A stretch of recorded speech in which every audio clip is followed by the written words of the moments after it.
You will agree with me without demur that without equality, liberty would produce nothing else but the supremacy of a few over the many. It will be minority views. Equality without liberty would extinguish, in my very respectful submission to you this morning, individual initiative. So therefore, without fraternity, without liberty and equality, the social order would be under great, great pressure. And that is what we experience in this country, perhaps, and in the region today. So therefore, broadly speaking, elements and principles of human rights are incorporated in teachings of the most religions of the world, including Buddhism. The notion of a right, my lord, is very much in Buddhism. The notion of a right, of rights, is very much in the core of the Dhamma.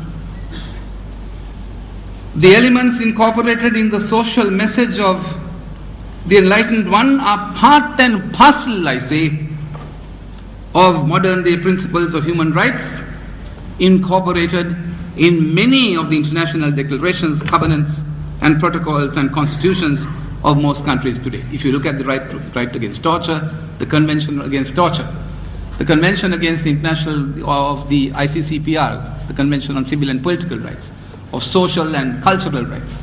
If you look at all of them, the common thread in all those conventions, you will see very simply, are perhaps based in the teachings of the Enlightened One. So therefore, the Lord Buddha 2600 years ago succeeded in discovering, perhaps, as we all know, the antidote of all suffering in the form of the Dhamma. A collection of very simple, a collection of very clear elements of natural truth for the restoration of human rights and fundamental freedoms. So you will see, fundamental rights became very popular post Second World War with the Universal Declaration of Human Rights. So I tell these proponents always that long before you ever dreamt up having messed the world, so to speak, with 2 world wars and a few atom bombs, that we discovered in this part of the world human rights 2,500 years ago. So teaching us human rights is something rather funny, really. And that we are quite capable of teaching the rest of the world human rights. We might have faltered. Human beings are entitled to falter. But we are surely but steadily correcting ourselves. Why? Because of the strength of the Dhamma. Because in fact I say that the Dhamma perhaps of religious values are ingrained in our genetic makeup. It has to be so, my dear friends. I always remind my Western friends that we don't have Father's Day or Mother's Day, that every day is Father's and Mother's Day.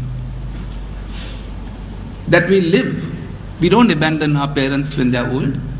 We see them until they breathe their last. Nobody dies alone in this country. Nobody goes hungry for that matter in this country, however poor they are. That's the value systems that we enjoy, which perhaps the rest of the world cannot or refuse to see. So therefore, there is perhaps an intimate and vital relationship, Prashanthalal, of Buddhistic norms of Dhamma with that of human rights.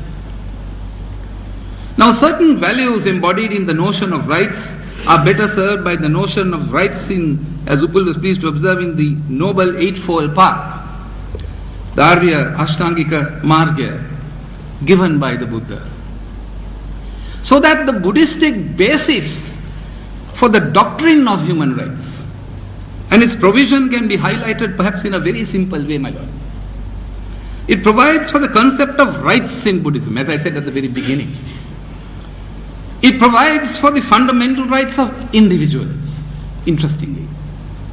It provides for the autonomy and self-determination of people. If we understand it perfectly, perhaps the northern conflict would be a thing which was academic. There was no need for it. We have the strength and perhaps the religious backing to be able to sustain such a conflict. And that is why we are successful today. It's not something that happened as a quirk of fate. No. It has recognized human dignity, the Dhamma. It recognizes equality. It recognizes justice. It recognizes freedom. It recognizes privacy. The little bit of reading I did, actually, I found that it recognizes privacy. It recognizes the protection of rights. It recognizes women's rights. It recognizes international codes. Would it surprise you if I was to tell you that? It recognizes charters and declarations, and it recognizes human rights abuses in Buddhist cultures. Just imagine for yourself the fullness of the Dhamma and what a powerful tool it can become to turn this country into a Dhamma Deepa. That is the potential that we have, my Lord, the Chief Justice. So therefore, my dear friends, human rights such as the right to life, for example, has been well embodied in the first elements of the 5 precepts, if one looks at it carefully, which are the basic disciplines, the Sila, for every Buddhist, and perhaps I would recommend it to every non-Buddhist. The first precept is not to take the life of another. Now that is a right not to have one's life taken unjustly. Unjustly. The said first precept in Buddhism therefore should be understood as an exceptionless duty. An exceptionless duty. Exceptionless duty or a moral absolute. As a moral absolute, there is no compromise on that. It's entrenched in human dignity. The second precept is not to appropriate what is not yours. Simply put, stealing. Call it what you like in where you are. What is not yours. Now that is the freedom to enjoy your belongings. Now I hope the Western world would understand it. You shan't appropriate what is not yours. Whether it be a family member, whether it be a spouse, whether it be any tangible object. What is not yours for not for you. That's the simple principle. The third precept secures a happy spouse by unwanted relationships with outsiders. The other 2 precepts also protect the freedom and rights in a similar manner. Look at the richness of the Dhamma in its full amplitude, my dear friends. So each one of us therefore has a role to play in sustaining and promoting social justice and orderliness. We have a role to play. There's a public trust bestowed on us as members of the human family.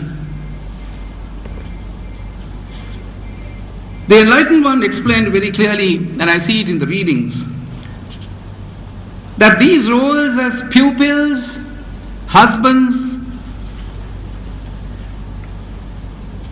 wives, friends, relatives, neighbors, employer and employee, clergy and the laity, and of course to include those in governance.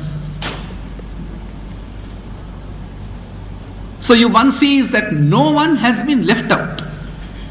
The Dhamma actually catches us all. No one has been left out. So the duties explained here are reciprocal and are considered as sacred duties, universally accepted sacred duties.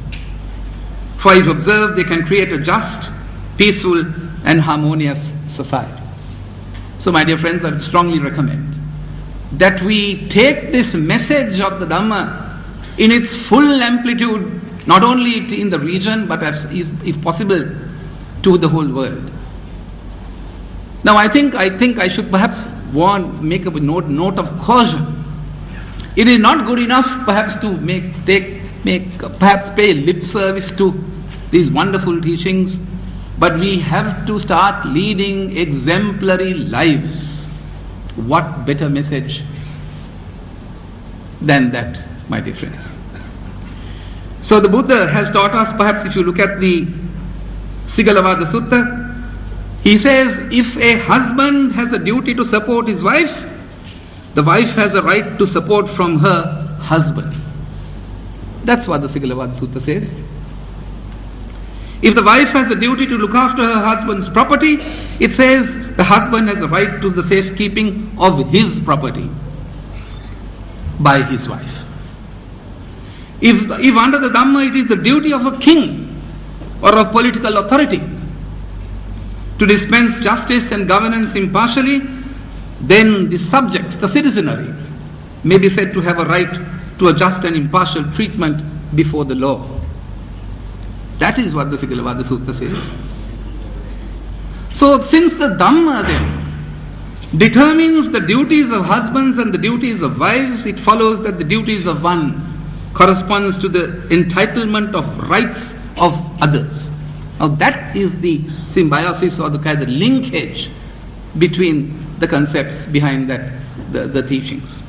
So you can easily perhaps demonstrate that every single article of the Universal Declaration of Human Rights, even the labor rights to fair wages, for example, leisure and welfare, the right to leisure, the right to welfare, has been adumbrated, I say, cogently upheld and meaningfully incorporated in an overall view of life and society by Lord Buddha. So there are many passages in Pali Canon which supports the view that early Buddhist teachings were in harmony with the spirit of the Declaration of Human Rights. So my dear friends, the justification, I say, required at this point has more to do with the philosophical presuppositions underlying these passages and the overall Buddhist vision, I say, of individual and social good. So my dear friends, if one actually finally looks at the Vasala Sutta, the Lord Buddha has advised to respect every human being without distinction of age, without distinction of sex, without distinction of skin color, physical or mental ability, language, religion, political view, or national or social origin, as an inalienable, uncompromising, untouchable right, which is a right, perhaps a dignified right, so that we, as members of the human family, can live in dignity. And so, my dear friends, every one of us, and the individual as well as the state, I say, even the state is not perhaps exempted from that requirement, and it is well perhaps to take that message of members who represent the state, inclusive by myself perhaps, that we too are caught up well and truly in this trust which the Dhamma places on us. So therefore, in the, I say as well as the state is therefore obliged to honor this dignity and to protect it, it is in the Vasala Sutta again that the Lord Buddha preached that one would belong to a lower caste only with his or her acts and thoughts and not otherwise.